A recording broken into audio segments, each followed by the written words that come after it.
ಜೊತೆಗೆ ಸಮಾನತೆಯ ಸಂದೇಶ ಕೊಟ್ಟಿರ್ತಕ್ಕಂಥ ನೆಲ ಈ ಒಂದು ಪುಣ್ಯ ನೆಲಕ್ಕೆ ಮಾನ್ಯ ಮುಖ್ಯಮಂತ್ರಿಗಳ ಆಗಮನ ಆಗಿದೆ. ಈಗ ನೇರವಾಗಿ ಅವರು ಜೊತೆಗೆ ಉಪಮುಖ್ಯಮಂತ್ರಿಗಳು ಜೊತೆಗೆ ಸಚಿವರುಗಳು ಎಲ್ಲರೂ ಈಗ ಅನುಭವ ಮಂಟಪದ ಆವರಣದ ಈ ವೇದಿಕೆಗೆ ಅವರು ಆಗಮಿಸಲಿಕ್ಕಿದ್ದಾರೆ.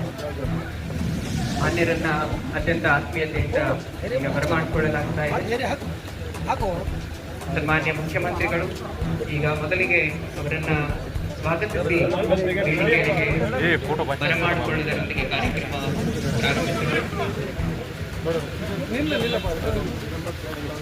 ಅನುಭವ ಮಂಟಪ ಸನ್ಮಾನ್ಯ ಶ್ರೀ ಡಿ.ಕೆ. ಶಿವಕುಮಾರ್ ಸಾಹೇಬರ ಮೊಟ್ಟ ಮೊದಲು ಸಂಸತ್ತನ್ನ ಪರಿಕಲ್ಪನೆ ಕೊಟ್ಟಿದ್ದು, ಸಮಾನತೆ ಕೊಟ್ಟಿರುವ ಶಿವಾದಿ ಶರಣರ ಒಂದು ಈ ಪುಣ್ಯ ನೆಲಕ್ಕೆ ಮಾನ್ಯ ಮುಖ್ಯಮಂತ್ರಿಗಳು ದಯಪಾಲಿಸಿದ್ದಾರೆ. ದಯವಿಟ್ಟು ತಮ್ಮೆಲ್ಲರಲ್ಲಿ ಒಂದು ಮನವಿ ಇದೆ, ಅವರನ್ನ ವೇದಿಕೆಗೆ ಈಗ ಬರಮಾಡಿಕೊಳ್ಳೋಣ. ಜೊತೆಗೆ ಮಾನ್ಯ ಉಪಮುಖ್ಯಮಂತ್ರಿಗಳು ಶ್ರೀ ಗಮನೇಶ್ವರ ಸಾಹೇಬರು ಜೊತೆಗೆ ಸನ್ಮಾನ್ಯ ಶ್ರೀ ಈಶ್ವರ್ ಬಿ ಖಂಡ್ರೆ ಸಾಹೇಬರು ಮಾನ್ಯ ಸಚಿವರು ಈಗ ವೇದಿಕೆಗೆ ಆಗಮಿಸ್ತಾ ಇದ್ದಾರೆ. ದಯವಿಟ್ಟು